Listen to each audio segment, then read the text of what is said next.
নমস্কার বন্ধুরা, আমার চ্যানেলে আপনাদের সকলকে স্বাগত।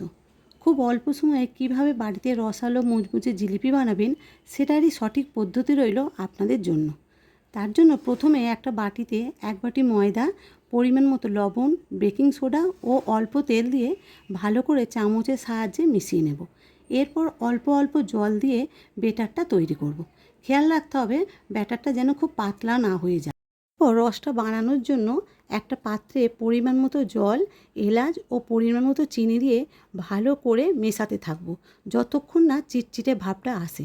এরপর একটা ছোট জলের বোতলে ছিপিটা ফুটো করে নিয়ে ব্যাটারটা পুড়ে নেব।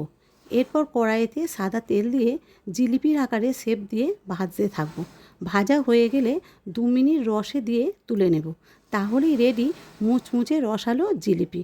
আপনারা কে কে জিলিপি খেতে ভালোবাসেন অবশ্যই কমেন্টে জানাবেন। ধন্যবাদ।